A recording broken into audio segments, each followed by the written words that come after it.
Hey, are you still living alone because of your infertility issues? Well, my wife and I just had a lovely baby. I could let you hold the baby if you'd like. Even infertile women have maternal instincts, right? I'm nice enough to let you experience motherhood. The call from my ex-husband was as condescending and prejudiced as ever. He wanted $4,000 for the baby shower gift, saying I should feel lucky to get the feeling of being a mother for that price. See how being married to me had its perks? He made plans without considering my schedule, as always. It had been 3 years since our divorce, mainly because he wanted to marry his mistress. Why would he need to report having a child with his mistress to his ex-wife? I planned to refuse, but his condescending view of me as an infertile woman made me want to prove him wrong just this once.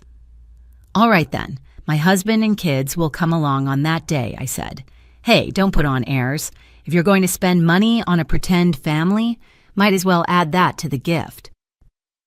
I just told him I'd think about it and hung up. On the day of the baby shower, I went to my ex-husband's house with my husband and kids. Seeing my family, my ex quickly became disheartened, confronted with a truth even he didn't know. He was utterly dismayed and took drastic action. I met my husband through a friend's introduction. I had wanted to get married but felt no need to rush things. In this day and age, I was spending my time on work and hobbies instead.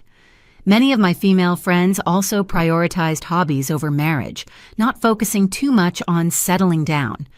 The shift in my desire to marry came when I was introduced to a doctor, the heir to a medical family. At first, I felt we were too different, but after meeting him, I found him to be very earnest. He was striving hard to take over the hospital his father ran. In fact, he was a sincere doctor at a university hospital, committed to the advancement of medicine and caring for patients. I was moved by his dedication and wanted to be supportive. I respected his efforts and wanted to help him in his life.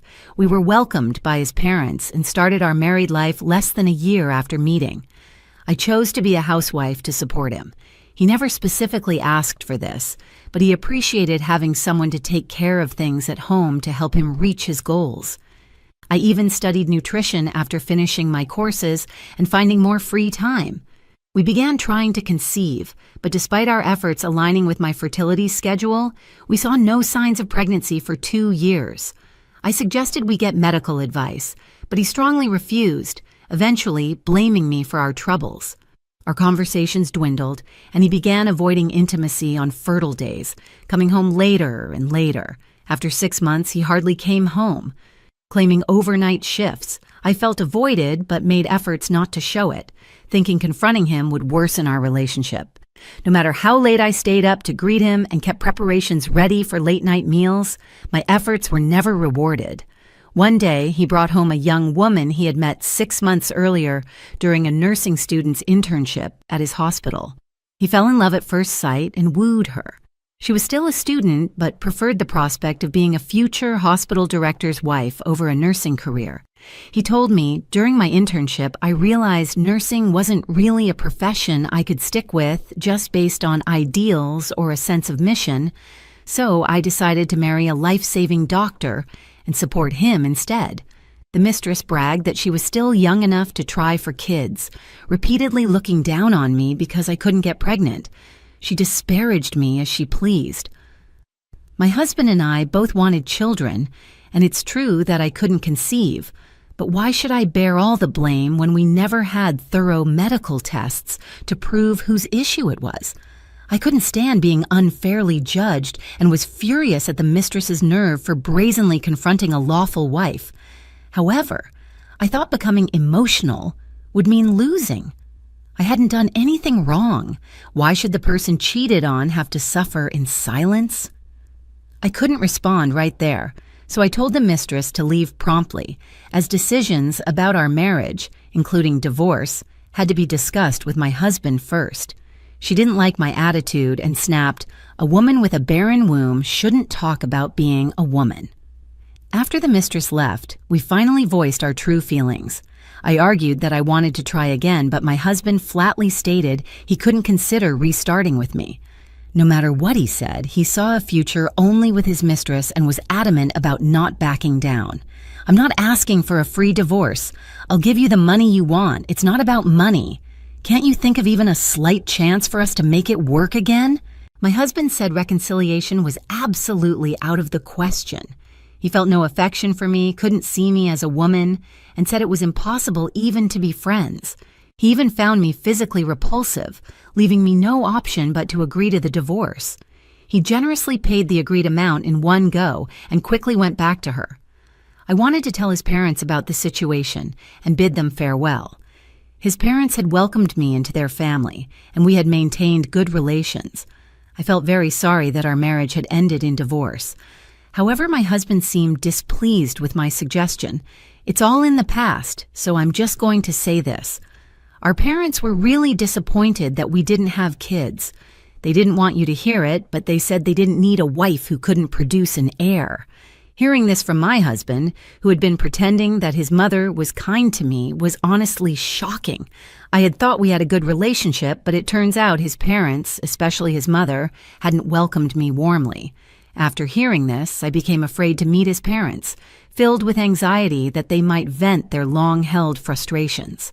Seeing how I felt, my husband suggested it would be safer for each of us to report to our parents separately.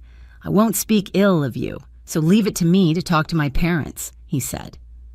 I went along with his suggestion. This divorce made me feel betrayed by everything I believed in, and I fell into depression for a while. I could manage to live, but I withdrew into my home.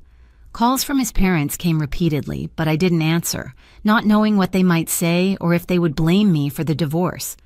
It might sound like paranoia, but eventually, the calls from his parents became a source of dread, and I blocked them. Once the calls stopped, I felt slightly relieved, and over time I forgot about blocking his parents. As years passed, with support from people I could trust, my depression lifted, and I was leading a normal life, confident in myself again. Then, out of the blue, my ex-husband called. Since our divorce, I hadn't heard from him at all, and hadn't even bothered to delete his number or block it. During my depressed days, I might have suspected that his parents were using him to get in touch with me, but now, no longer suspicious of others' actions, I answered the call. I thought my ex-husband might have had some urgent matter, but he began boasting proudly about how happy he was since remarrying his mistress after our divorce. It seemed he hadn't called just to flaunt his happiness. While I passively acknowledged his bragging about his bliss, he suddenly demanded a celebratory gift because he had a child with his mistress 3 years after our divorce. With absolutely nothing in common between us anymore, I flatly refused to give any gift. Given your infertility, any celebratory gift from you would just be a waste, wouldn't it? Since you don't have a womb capable of getting that back. It appears my ex-husband still believes the reason we didn't have children was my fault. Even after 3 years, he mocks me as a failure of a woman with a discarded womb. You must be living a lonely life, right? As if a woman who can't have children doesn't deserve happiness. This provoked me, and I impulsively decided to give him gifts anyway, taking my husband and child with me. Your husband and kids must be a pretend family, right? Pathetic woman. It seems my ex-husband believes I must live a miserable life alone. Holding back my desire to retort, I simply told him the date I would come and hung up. My husband and child are not a pretend family. We met when I was a client and he was a lawyer. He greatly helped me during my divorce from my ex-husband. He was present when signing the divorce papers and when my ex-husband paid me. My now husband, still a lawyer, helped manage the division of property and the disposal of the house I had lived in with my ex-husband. Our relationship could have ended there, but we reconnected when I was going through depression and seeing a doctor. I looked so fragile and vacant at the time that he later confessed he couldn't just leave me alone. He started visiting occasionally to check on me and introduce me to a good counselor. Over time, we developed special feelings for each other. Having been betrayed by someone he trusted and nearly falling into depression himself, he was particularly worried about me. Eventually, our relationship flourished, and we remarried a 1.5 years ago. Just recently, I gave birth to our child.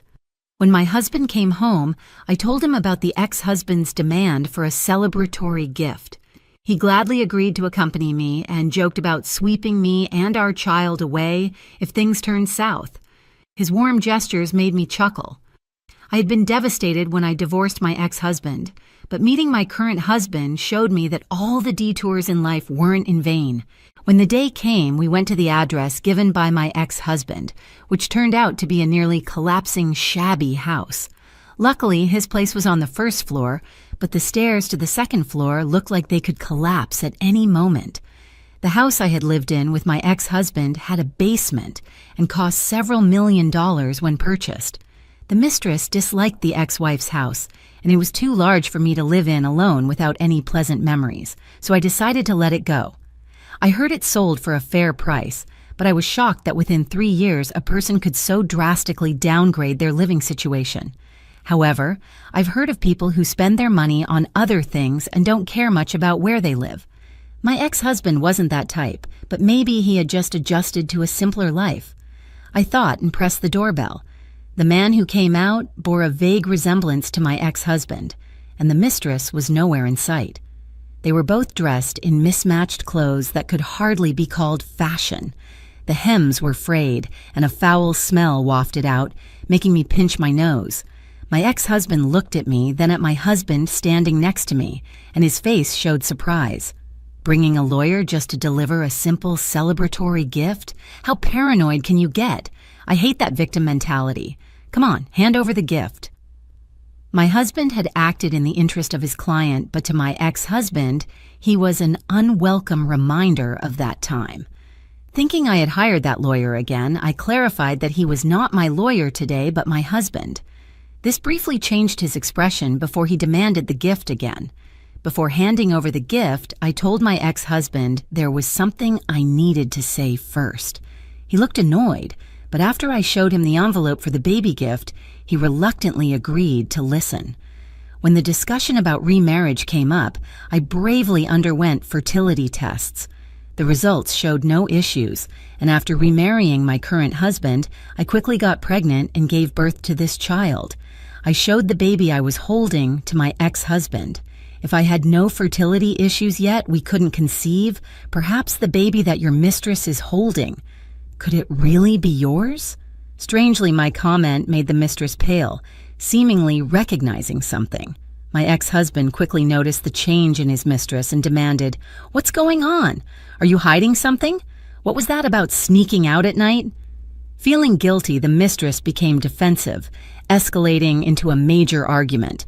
A neighbor shouted at them for being noisy and filed a complaint, but we decided to leave them to their dispute, thinking they might as well argue as much as they wanted. My husband and I had driven there, so we were walking back to the parking lot. It was a bit of a walk, and during that time, my ex-husband caught up to us.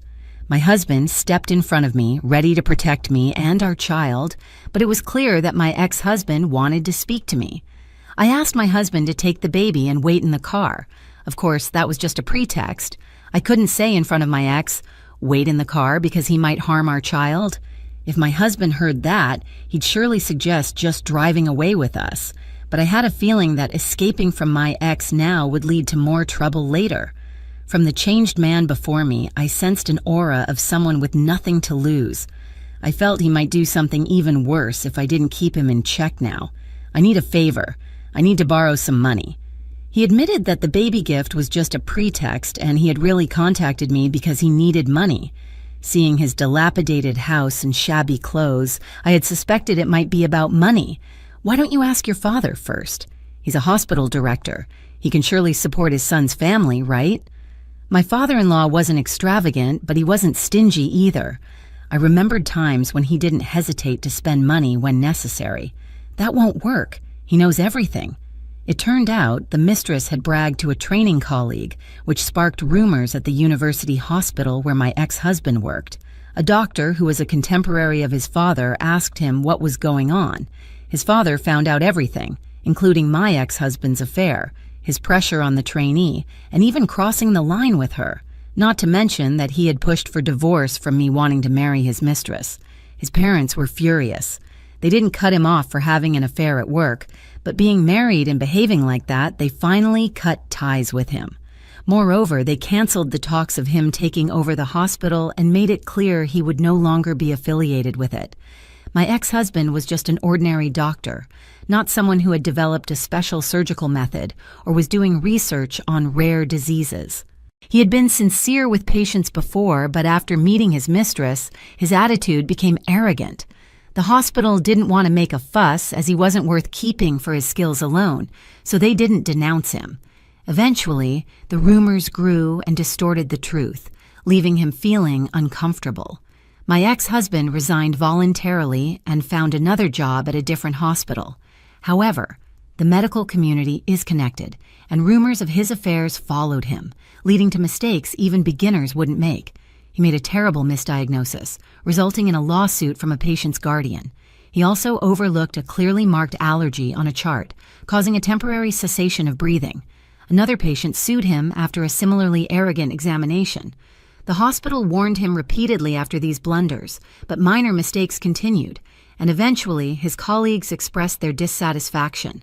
Without reflecting on his actions, he believed others were unfairly ostracizing him, leading him down a path of ruin. After quitting his job as a doctor, my ex-husband has been unable to settle into any other job, constantly switching from one to another. "That's why I don't have any money," he said. Listening to him, it all seemed like a case of getting what he deserved. Why don't you ask your wife to work before asking me? A woman should stay at home. She's a mother, after all. Isn't that obvious? What you just said is problematic. It's a derogatory comment. I might lend you money, but first, pay what you owe. I paid in full. You look down on me for being infertile, right? In the end, it turns out I had no issues, so I'll be asking for additional compensation for those harmful comments. Luckily, my husband is also a lawyer. Shall we settle this quickly? When I suggested we talk in the car, my ex-husband, realizing what he might be faced with, turned pale and ran off as fast as he could. Talking about money seemed to be an effective way to drive him away. As I got into the car, my husband asked, "Are you okay?" "I said we'd talk it over with a lawyer and he ran away," I replied. My husband told me he had been worried sick, asking me not to go too far next time. I felt deeply loved by my husband, which made me very happy. A smile inadvertently spread across my face, which made my husband worry even more that the scare had gotten to me. After we got home, I shared with my husband the thoughts that had been troubling me for a long time. Since I learned the truth from my ex-husband, I hadn't been able to decide alone, so I wanted to hear my husband's opinion. I had always believed the lies my ex-husband told me and hadn't parted on good terms with his parents. Even after the divorce, I received calls from them, but out of fear, I ended up blocking them. My depression gradually improved after I was freed from the fear of those calls, but learning that it all had been lies from my ex, I only felt regret for what I had done. I couldn't help but think they might be offended by how I had reacted. What do you want to do? Are you okay with having regrets like this? Whether I contact them or not, I feel like I'll regret it either way. If you're going to regret it either way, isn't it better to act and regret that? Doing nothing will leave you with regrets forever. Besides, if his parents didn't forgive your ex for his infidelity, I don't think they'd start speaking ill of you now. Encouraged by my husband, I decided to contact his parents. After several rings, I heard my former mother-in-law's voice. When I introduced myself as her ex-daughter-in-law, she sighed in surprise and then kindly asked, "How are you?" She apologized for my ex-husband's selfish infidelity and for everything concerning the divorce.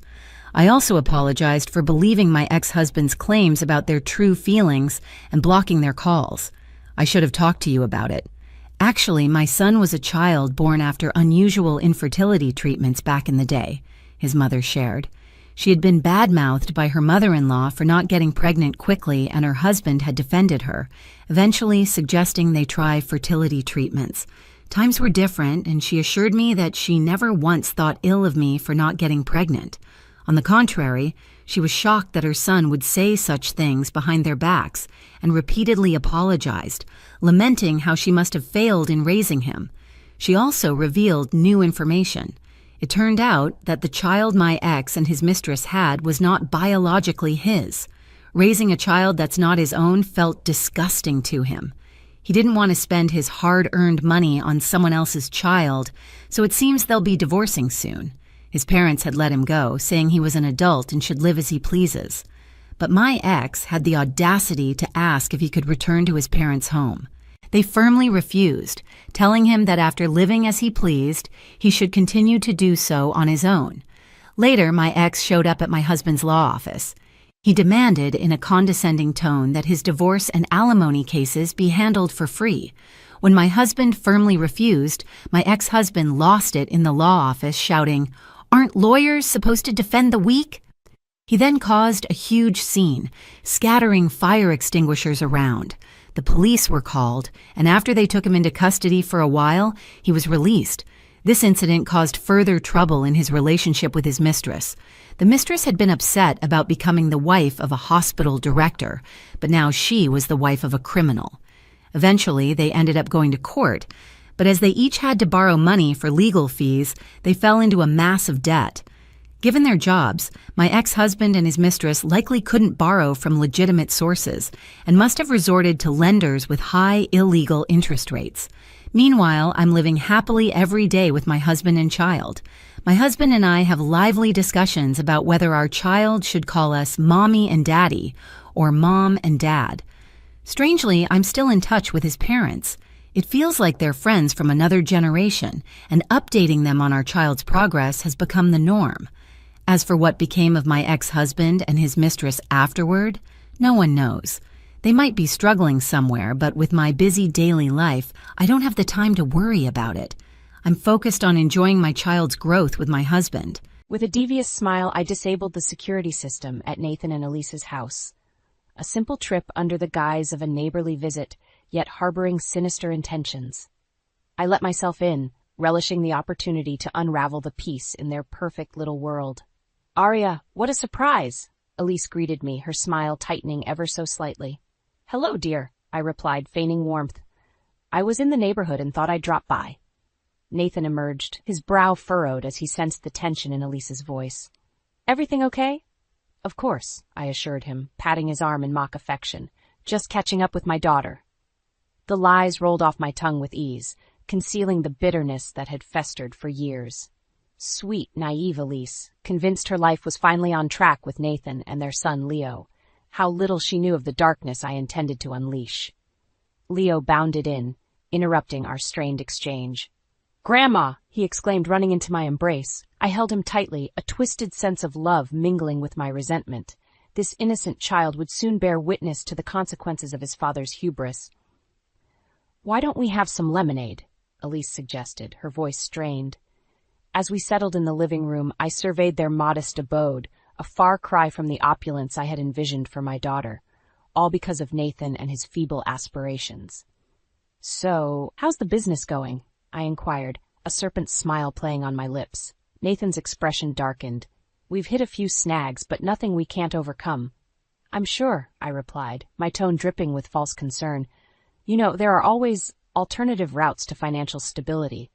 Elise tensed, recognizing the familiar glint in my eye. "Mother, please don't start." "I'm simply offering my guidance, dear," I countered, feigning innocence. "After all, a little darkness might light up the truth." Nathan frowned, oblivious to the underlying threat in my words. Elise, however, paled, her eyes pleading for me to stop. But I had no intention of relenting, not until I had torn down the illusion of happiness they clung to so desperately. "Arya, I think it's best if you leave," Nathan stated firmly, his patience wearing thin. I rose, my smile unwavering. Of course, I wouldn't dream of overstaying my welcome. As I stepped out, I cast one final glance at the fractured family, reveling in the knowledge that this was merely the beginning. The darkness I had unleashed would consume them, and Elise would have no choice but to return to my embrace. A sinister chuckle escaped my lips as I whispered, "Let the games begin." In the weeks that followed my visit, cracks began to show in Nathan and Elise's once perfect life. A few anonymous calls questioning the integrity of Nathan's business partner were all it took to plant the seeds of doubt. "This is the third complaint this month," Nathan grumbled, tossing the phone aside in frustration. What's going on? Elise frowned, her brow furrowed with concern. Derek wouldn't do anything underhanded. You've known him for years. I thought so too, but these allegations. Nathan trailed off, running his hands through his hair. Sensing an opportunity, I chimed in with feigned sympathy. You know, in situations like these, it's best to explore all options, even if it means considering the unthinkable. Elise shot me a warning look, but I pressed on, undeterred. Have you thought about diversifying your investments? A little risk could yield substantial rewards. Mother, please, Elise snapped, her patience wearing thin. We're not going to jeopardize our financial security on some harebrained scheme. But the seed of doubt had been planted, and I could see the gears turning in Nathan's mind. A few days later, my phone rang with the call I'd been anticipating. Arya, it's me. Nathan's voice crackled through the line. I need your advice on something. I suppressed a triumphant smile. Of course, dear. What seems to be the trouble? Nathan hesitated, his words laced with uncertainty. It's about the business. With all these rumors surrounding Derek, I've been thinking about protecting our assets. A wise decision, I assured him, my tone dripping with false concern. In times like these, diversification is key. Thus began my careful manipulation, steering Nathan towards increasingly risky financial ventures under the guise of securing his family's future. All the while, I fanned the flames of suspicion surrounding Derek, driving a wedge between him and my naive daughter. He's been acting strange lately, I whispered to Elise one day, my voice laced with faux worry. Secretive phone calls, unexplained absences. I'm just concerned for you and Leo. Elise's eyes widened, and I could see the doubt taking root. You don't think? I'm not accusing anyone, dear, I backpedaled, feigning innocence. But it's better to be cautious, isn't it? As the tensions in their household escalated, fueled by my carefully orchestrated lies, I reveled in the unfolding drama. Elise found herself torn between her loyalty to her husband and the societal pressure to trust her mother's guidance. I don't know what to believe anymore, she confided in me one day, her eyes glistening with unshed tears. Seizing the opportunity, I pulled her into a comforting embrace, whispering words of reassurance that only served to deepen her confusion. With each passing day, the rift between Nathan and Elise grew wider, their once strong bond fraying under the weight of my manipulation. Soon I knew the fragile threads holding their family together would snap, and Elise would have no choice but to turn to me for guidance. The thought filled me with a twisted sense of satisfaction. My revenge was unfolding perfectly, and the darkness I had unleashed would consume them all. The weeks dragged on, and the tension in Nathan and Elise's household was palpable. My carefully orchestrated lies had taken root, driving a wedge between them that grew deeper with each passing day. I don't know what to believe anymore, Elise confided in me one evening, her eyes rimmed with exhaustion. The business is suffering, and Nathan is convinced Derek is behind it all. I clucked my tongue in feigned sympathy, fighting back a triumphant smile. Oh, sweetheart, I'm so sorry you're going through this. Wrapping an arm around her shoulders, I leaned in conspiratorially. You know, I've had my suspicions about Derek for a while now. Elise's eyes widened, and I could see the doubt taking root. What do you mean? Well, it's just little things, I began, my voice laced with careful manipulation. The way he's been distancing himself lately, those secretive phone calls, it all seems rather suspicious, doesn't it? Elise chewed her lip, her brow furrowed in contemplation. But he's been Nathan's friend for years. Why would he sabotage the business? Money can change people, dear, I said solemnly, tightening my embrace. And Derek's always had a taste for the finer things. The seed had been planted, and I could see the wheels turning in Elise's mind. With a few well-timed nudges, her trust in her husband would crumble, and she would turn to me for guidance. Sure enough, a few days later, Elise approached me with a haunted expression. Mother, I need to talk to you about something. I gestured for her to sit, feigning concern. What's troubling you, dear? Elise took a deep breath, her words tumbling out in a rush.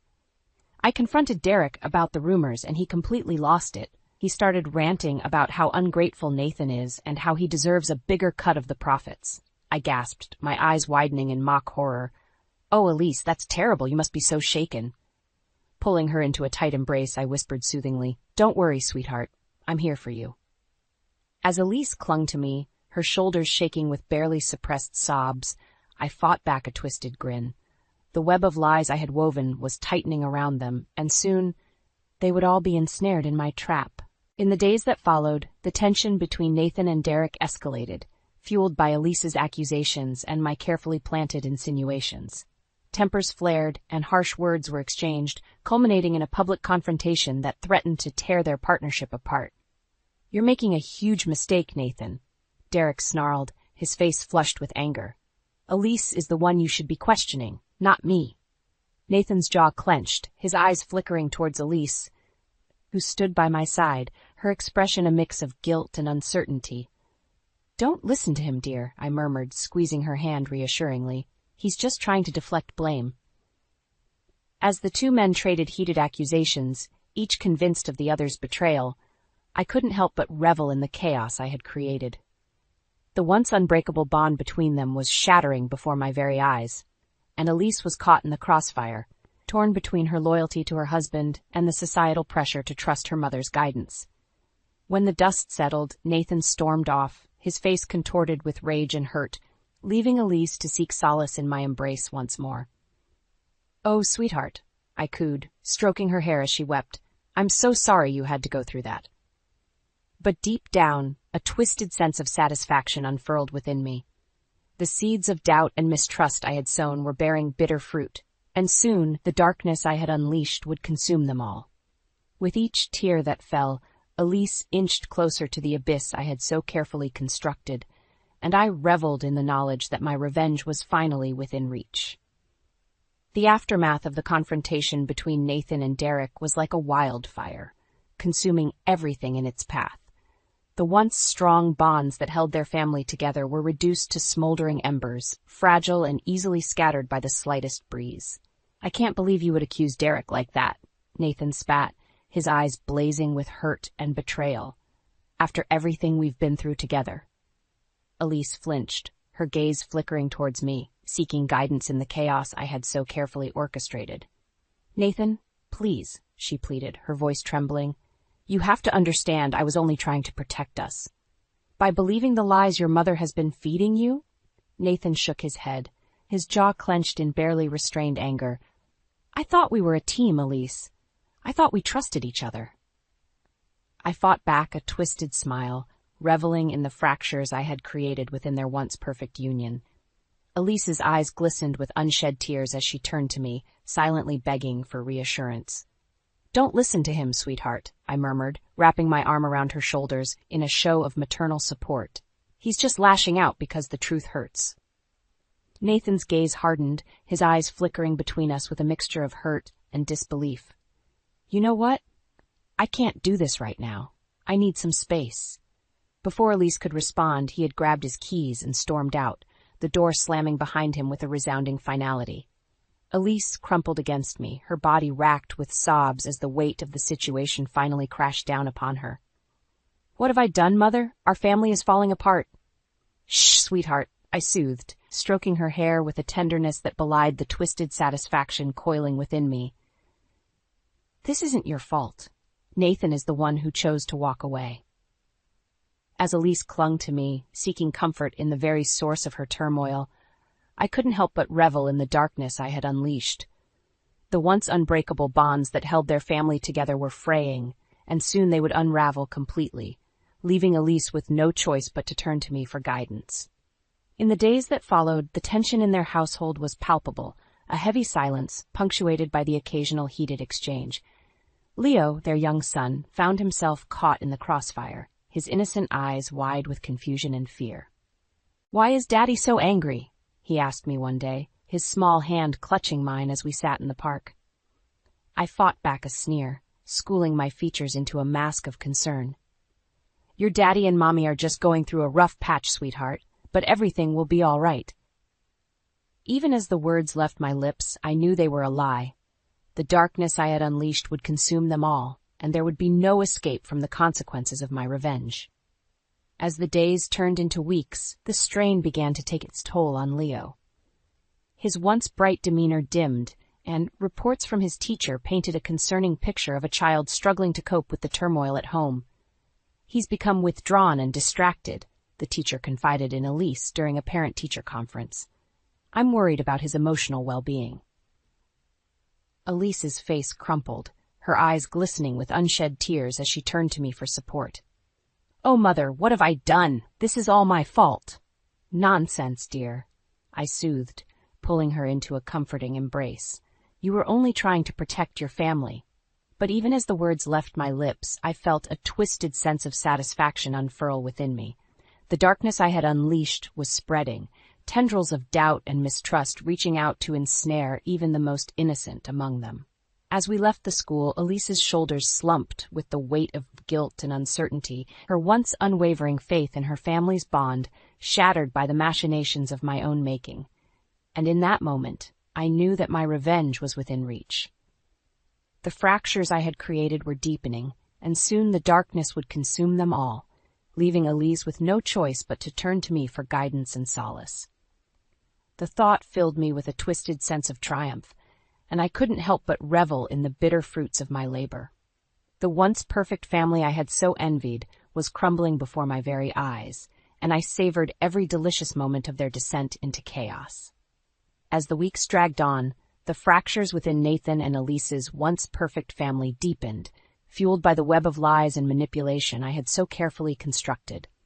Elise found herself caught in the crossfire, torn between her loyalty to her husband and the societal pressure to trust her mother's guidance. I don't know what to believe anymore, she confided in me one evening, her eyes rimmed with exhaustion and unshed tears. I fought back a twisted smile, schooling my features into a mask of concern. Oh, sweetheart, I'm so sorry you're going through this. Wrapping an arm around her shoulders, I leaned in conspiratorially. You know, I've had my doubts about Nathan's business partner for a while now. Elise's brow furrowed, and I could see the doubt taking root in her mind. What do you mean, Mother? Well, it's just little things, I began, my voice laced with careful manipulation. The way he's been distancing himself lately, those secretive phone calls, it all seems rather suspicious, doesn't it? Elise chewed her lip, her gaze flickering towards the framed family photo on the mantelpiece, a relic of happier times. But Derek has been Nathan's friend for years. Why would he sabotage the business? Money can change people, dear, I said solemnly, tightening my embrace. And Derek's always had a taste for the finer things. As the seed of doubt took root, I could see the wheels turning in Elise's mind. With a few well-timed nudges, her trust in her husband would crumble, and she would turn to me for guidance, seeking solace in the very source of her turmoil. Sure enough, a few days later, Elise approached me with a haunted expression. Mother, I need to talk to you about something. I gestured for her to sit, feigning concern. What's troubling you, dear? Elise took a deep breath, her words tumbling out in a rush. I confronted Derek about the rumors, and he completely lost it. He started ranting about how ungrateful Nathan is and how he deserves a bigger cut of the profits. I gasped, my eyes widening in mock horror. Oh, Elise, that's terrible. You must be so shaken. Pulling her into a tight embrace, I whispered soothingly, Don't worry, sweetheart. I'm here for you. As Elise clung to me, her shoulders shaking with barely suppressed sobs, I fought back a twisted grin. The web of lies I had woven was tightening around them, and soon they would all be ensnared in my trap.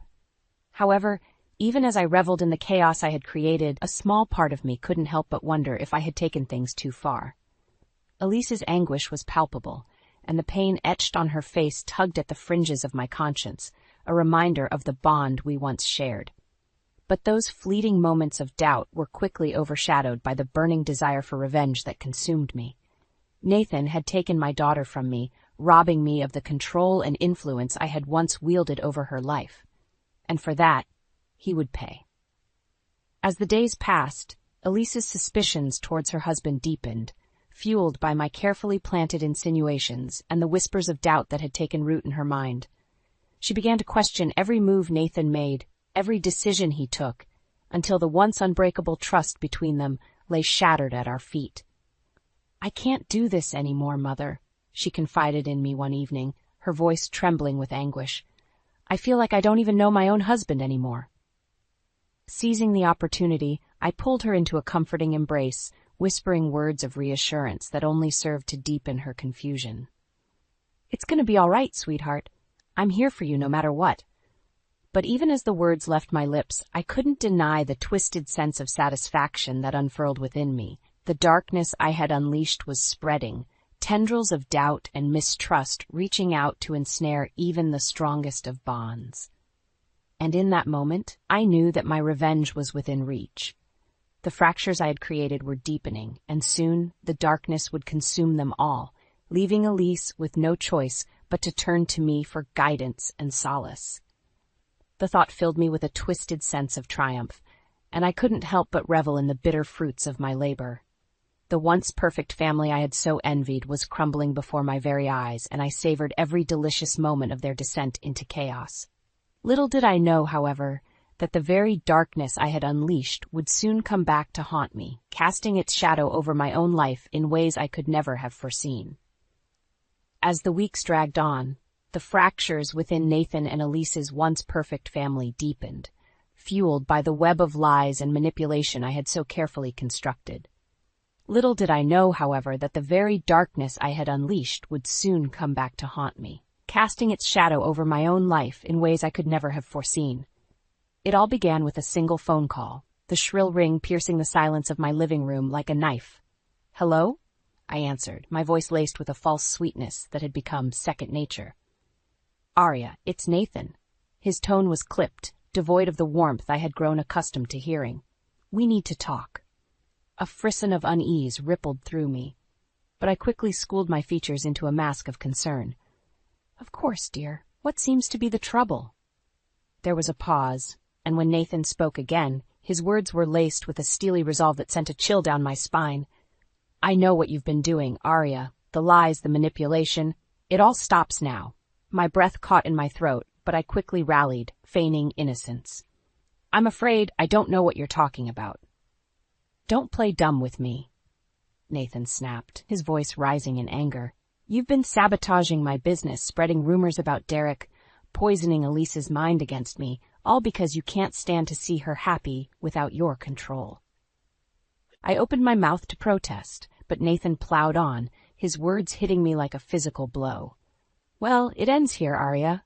I've gathered enough evidence to expose your actions to the world, and I won't rest until you face the consequences of what you've done." A twisted smile curved my lips as I realized the depth of his foolishness. "You think you can take me on, Nathan? You're gravely mistaken." "We'll see about that," he growled, and the line went dead. In the days that followed, Nathan's threats proved to be more than idle words. Piece by piece, the carefully constructed web of lies I had woven began to unravel, exposing the depths of my manipulation and deceit. Elise, her eyes wide with disbelief and hurt, confronted me, her voice trembling with barely restrained anger. "How could you, Mother? How could you do this to me, to our family?" I opened my mouth to deny the accusations, but the words died on my lips. As Nathan and Derek strode into the room, their expressions grim. "It's over, Arya," Nathan stated, his jaw set in a hard line. "We have all the evidence we need to expose your actions to the world." In that moment, the gravity of my actions crashed down upon me, and I felt a strange sense of resignation wash over me. The darkness I had unleashed had consumed me, leaving me vulnerable and exposed. "You'll never understand," I spat, my voice dripping with venom. "You took my daughter away from me, Nathan. You robbed me of the control and influence I once had over her life." Elise recoiled as if struck, her eyes glistening with unshed tears. "Is that what this was all about, Mother? Power and control?" I met her gaze, unflinching. "You were mine, Elise, and I couldn't stand to see you slip through my fingers." The words hung heavy in the air, a bitter testament to the depths of my twisted obsession. Nathan and Derek exchanged a knowing glance, their expressions hardening with resolve. "It's time for you to face the consequences of your actions, Arya," Nathan stated, his voice leaving no room for argument. In the days and weeks that followed, my world crumbled around me. The evidence of my misdeeds was laid bare for all to see, and the once revered matriarch found herself ostracized and scorned by the very community she had once ruled. Legal battles ensued, leaving me bound by court orders and financial penalties, a mere shadow of the formidable force I had once been. And through it all, Elise's gaze remained haunted, her trust in me irreparably shattered by the depths of my betrayal.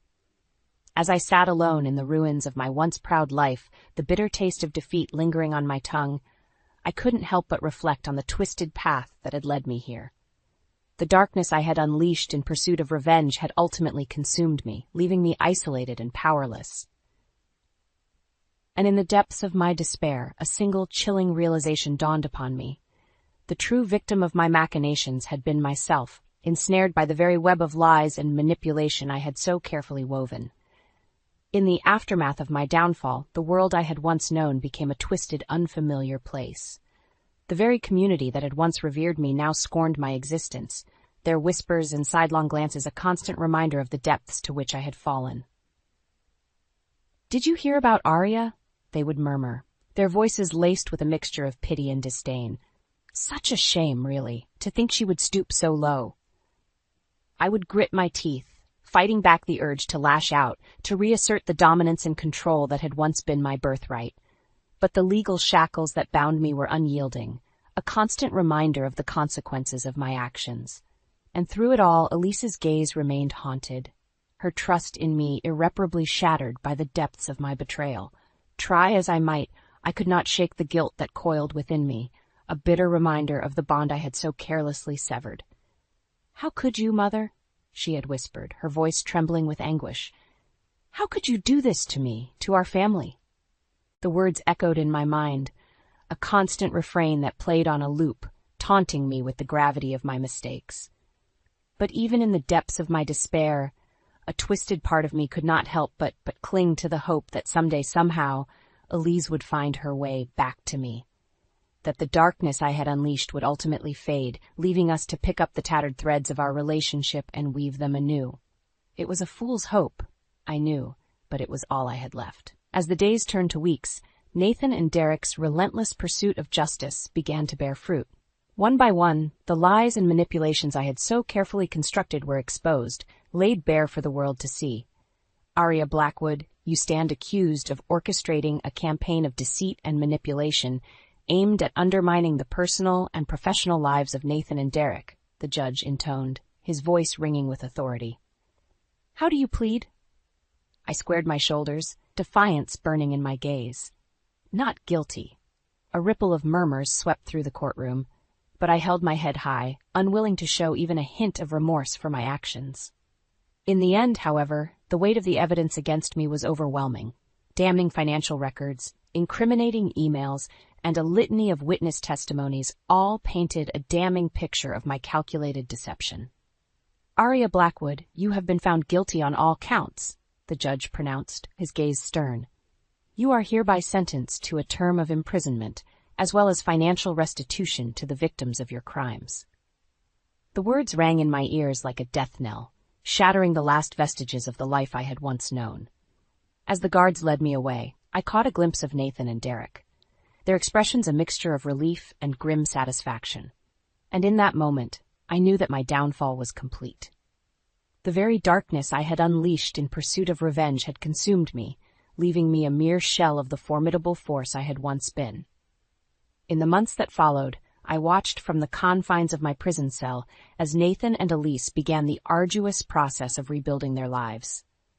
The road was long and fraught with challenges, but through it all, they clung to each other with a tenacity that both inspired and infuriated me. "We're a team, Elise," Nathan would murmur, his voice thick with emotion. "No matter what life throws our way, we'll face it together." And Elise, her eyes shining with a newfound strength, would nod, her fingers intertwined with his in a silent vow of unity. It was a bitter pill to swallow. Watching the very family I had sought to destroy rise from the ashes of my betrayal, stronger and more resilient than ever before.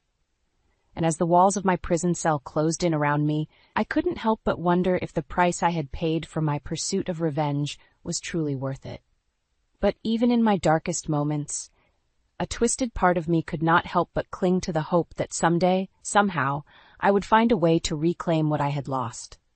That the darkness I had unleashed would ultimately fade, leaving me to pick up the tattered threads of my life and weave them anew. It was a fool's hope, I knew, but it was all I had left.